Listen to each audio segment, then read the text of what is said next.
Blouse खूप सुंदर शिवून घेतलेला आहे किंवा सुंदर शिवून झालेला आहे.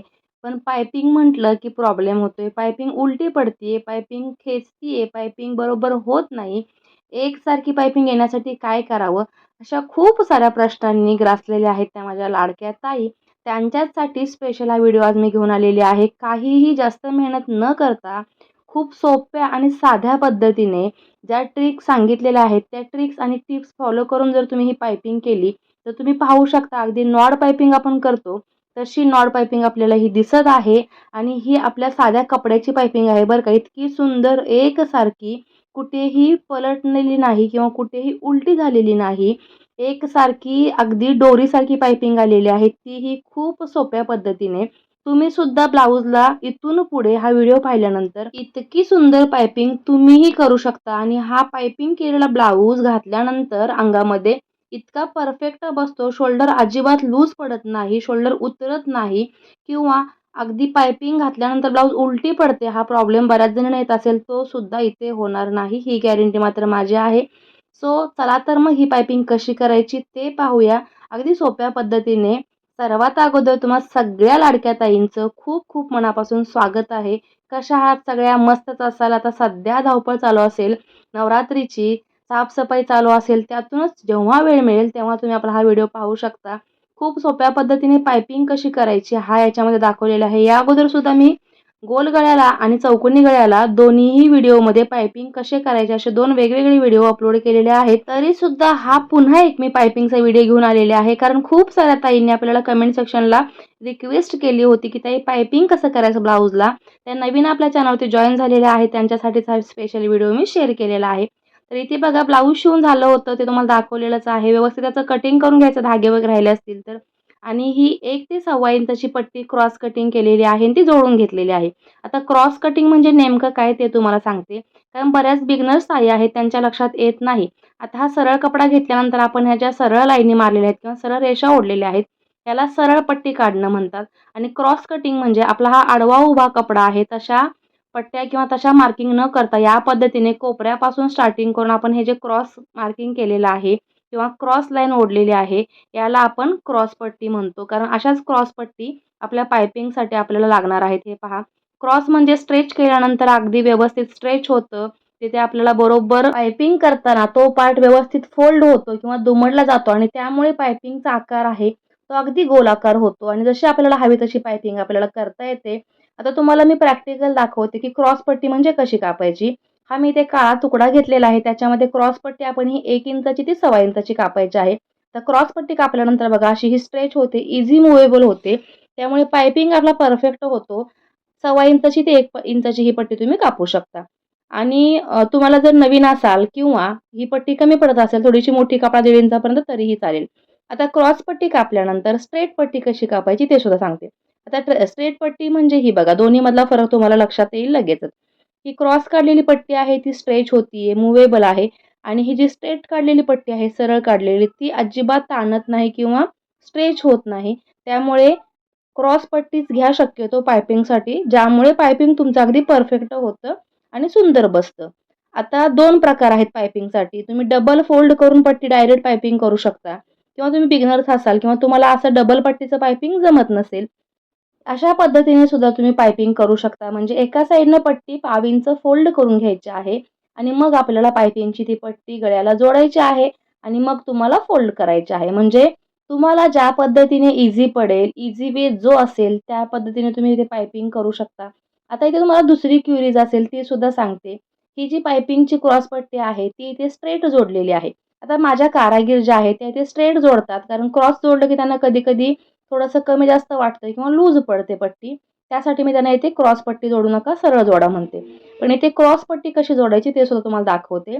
सरळ पट्टी आहे ती मी एका ठिकाणचा कट करून घेते. जॉइंट केलेला जो कट्स आहे तो आणि इथे सरळ पट्टी न करता क्रॉस पट्टी कशी जोडायची ती पाहूया. एकावरती एक पट्टी ठेवलेली आहे आणि या टोकापासून त्या टोकापर्यंत क्रॉस आपल्याला इथे टिप मारून घ्यायची आहे आणि जास्तीचा कपडा मार्जिनचा आहे तो कट करायचा आहे. त्यानंतर पट्टी तुम्हाला सरळ करून दाखवते. ही पहा. या पद्धतीने सुद्धा तुम्ही इथे पाइपिंगची पट्टी क्रॉसमध्ये जोडू शकता. आता क्रॉस पट्टी जोडल्याने एक इथे तुम्हाला फायदा होतो. पाइपिंग करताना डबल पट्टी आपण जेव्हा करून पाइपिंग करतो त्यावेळेला एकाच ठिकाणी शिलाई येत नाही किंवा जाड होत नाही. आणि सरळ जर टीप असेल आणि तुम्हाला परफेक्शनमध्ये प्रॅक्टिस असेल, तर तरीसुद्धा तुम्हाला पायपिंग तिथे पट्टीवरती पट्टी किंवा शिलाईवरती शिलाई आल्यानंतर जाड होणार नाही. सो तुम्ही इथे दोन्हीही प्रकारे पट्टी जोडून घेऊ शकता. त्यामुळे काहीच प्रॉब्लेम येणार नाही तुमच्या पायपिंगसाठी. आता इथे बघा, जसं मी तुम्हाला काळ्या पट्टीवरती दाखवलं, तसं एक साईडला फोल्ड करून सुद्धा तुम्ही टीप अगोदर मारून घेऊ शकता किंवा डबल फोल्ड करून तुम्हाला डायरेक्ट पायपिंग जमत असेल तर डायरेक्ट करू शकता. आता माझी सवय झालेली आहे, त्यामुळे इतक्या वर्षांची प्रॅक्टिस आहे, जवळ-जवळ 24-25 वर्षांची. सो मी इथे आता डबल पट्टी करत आहे आणि अर्धा इंच पट्टी पुढे सोडलेली आहे आणि अगदी एक दाब एवढी आपल्याला टीप मारून घ्यायची आहे. म्हणजे गळ्याला पट्टी जोडताना एका दाबाचा गॅप घेऊन किंवा अंतर सोडून आपल्याला पाव इंचावरती ही टीप मारून घ्यायची आहे. अर्धा इंच पट्टी बघा मी ते पुढे सोडून दिलेली आहे. ती पुन्हा आपल्याला फोल्ड करायची आहे. बऱ्याच वेळेला बऱ्याच ताई सुरुवातीलाच पट्टी फोल्ड करून घेतात, त्यांची तशी पद्धत असेल तर. पण मी सांगेल तशी न करता या पद्धतीने एकदा पायपिंग करून नक्कीच बघा. आता इथे बघा शोल्डरच्या इकडे या अगोदर सुद्धा मी छोटासा एक व्हिडिओ अपलोड केलेला आहे. त्याच्यामध्ये एक ट्रिक सांगितलेली आहे. तुमची शोल्डर उतरत असेल किंवा तिथे पायपिंग किंवा गळापट्टी लूज पडत असेल, तर शोल्डरच्या दोन्ही साईडला 1-1.5 इंचावरती मार्किंग करून घ्यायचं आहे. 1 किंवा 1.5 इंच किंवा 2 इंचही करू शकता. आणि तिथे आपली ही गळापट्टी आहे, ती खेचून लावायची आहे. म्हणजे अगदी आपल्याला टाईट पकडून खेचायची आहे आणि मग लावायची आहे. ज्यामुळे तुमची पायपिंग किंवा गळ्याची हेमिंगची पट्टी आहे, ती तिथे लूज पडणार नाही आणि शोल्डर उतरणार नाही. ही खरंच 100% ट्रिक आहे, ती वर्क करते आणि आपलं पायपिंग खूप सुंदर होतं किंवा गळ्याची पट्टी जरी असेल तरीसुद्धा ती परफेक्ट गळ्याला टाईट बसते. अजिबात लूज अशी वाटत नाही किंवा शोल्डर आपली खाली घसरत नाही. आता बाकीच्या ठिकाणी पट्टी लावताना बघा, मी अजिबात व्हिडिओ फास्ट केलेला नाही.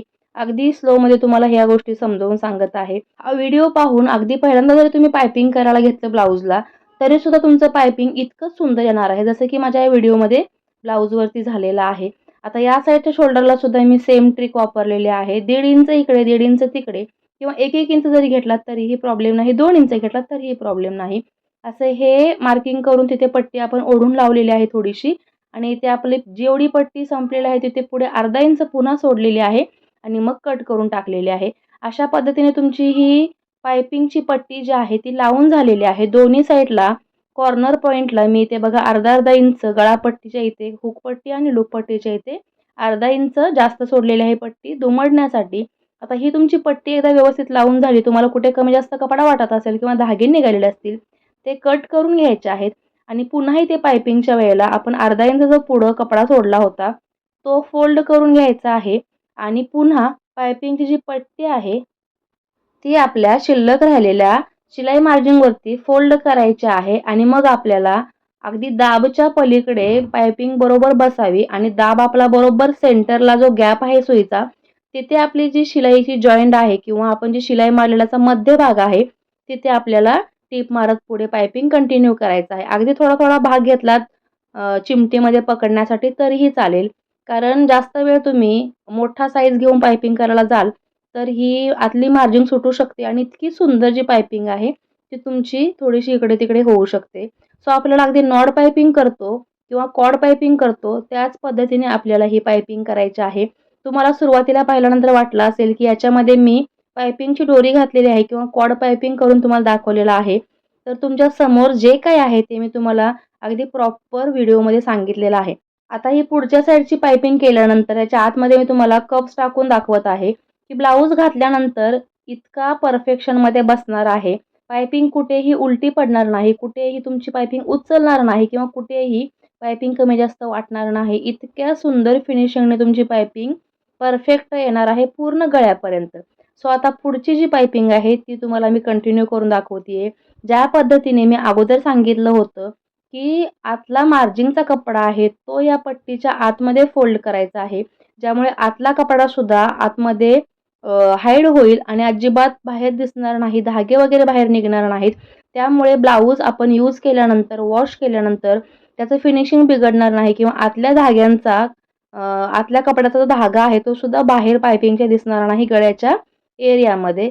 सो अशाच पद्धतीने कॉर्नर असेल तरीसुद्धा तुम्हाला गोलाकारमध्येच पायपिंग फिरवून घ्यायची आहे. आपल्या गळ्याच्या राउंडला बऱ्याच वेळेला पायपिंग आपल्याला पोकळ पडते किंवा तिथं पलटी होते. तर हे पहा, दोन्ही साईडच्या गळ्याच्या इथे पायपिंग करून झाल्यानंतर तुम्हाला मी पुन्हा दाखवते कुठेही पायपिंग पोकळ झालेली नाही किंवा त्याला क्रश पडतात, चुन्या पडतात, त्याही पडलेल्या नाहीत. गळ्यांच्या राउंडला, गोलाकाराला सुद्धा तितकीच परफेक्शनमध्ये पायपिंग आपली येत आहे.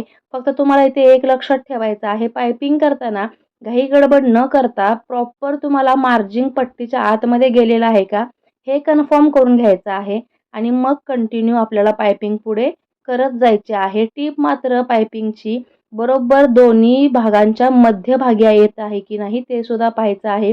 कारण पायपिंगच्या गोलाकारावरती तुमची जर फुगीर भागावरती जर टीप येत असेल, तेव्हा सुद्धा तुमच्या पायपिंगचा आकार कमी जास्त होऊ शकतो. आकार चपटा दिसू शकतो किंवा पायपिंग जी आहे आपली ती दबल्यासारखी दिसू शकते. आता पूर्ण गळ्याची पायपिंग मी तुम्हाला करून तुमच्या समोर दाखवलेली आहे. आता तयार झाल्यानंतर ब्लाऊजचा गळा किंवा ब्लाऊजची पायपिंग किती फिनिशिंगमध्ये आलेली आहे आणि अगदी नॉड पायपिंगसारखी किंवा कॉर्ड पायपिंगसारखी ही पायपिंग झालेली आहे की नाही, हे तुम्हाला अगदी खरंच पटलं असेल तर कमेंटमध्ये सांगायला विसरू नका. की या गळ्याची पायपिंग किंवा अशा पद्धतीने प्रत्येक ब्लाऊजची पायपिंग आपण इतकी सुंदर करू शकतो. आतल्या साईडनं सुद्धा मी तुम्हाला दाखवते फिनिशिंग किती सुंदर आलेली आहे. कुठेही आतला मार्जिनचा भाग बाहेर दिसत नाही किंवा निसटलेला नाही. आतल्या बाजूने तितकीच सुंदर आलेली आहे. त्याच्यापेक्षा 100% बाहेरच्या बाजूने फिनिशिंग खूप सुंदर दिसत आहे. कारण तुम्ही या टिप्स आणि ट्रिक्स वापरून जर व्हिडिओ दाखवल्याप्रमाणे पायपिंग कराल, तर खरं सांगते ब्लाऊज इतकं परफेक्ट बसतं आणि इतकं परफेक्ट पायपिंग होतं, की तुम्हाला इथून पुढे पायपिंगसाठी खूप साऱ्या गोष्टींचा प्रयत्न करायची अजिबात गरज लागणार नाही. इतका सुंदर आणि इतका सरळ असा हा पायपिंगचा प्रकार आहे. तुम्ही सुद्धा तो ट्राय करा आणि तुमची पायपिंग ब्लाऊजला सुंदर झाल्यानंतर मला कमेंट सेक्शनला कमेंट मात्र करायला अजिबात विसरू नका. ब्लाऊज तयार झाल्यानंतर सुद्धा तुम्हाला एकदा मी एक नजर दाखवते. आतमध्ये कप्स टाकूया आणि आपण ब्लाऊज घातल्यानंतर त्याचा लूक कसा होणार आहे ते सुद्धा पाहूया. खूप सोप्या पद्धतीने बिगिनर सुद्धा करू शकतील इतकी सुंदर आणि इतकी सुरेख पायपिंग मी आज तुम्हाला करून दाखवलेली आहे. व्हिडिओ आवडला असेल तर लाईक करा, जास्तीत जास्त शेअर करा आणि नवीन एका व्हिडिओमध्ये पुन्हा भेटण्यासाठी चॅनलला सबस्क्राईब करा. Bye bye.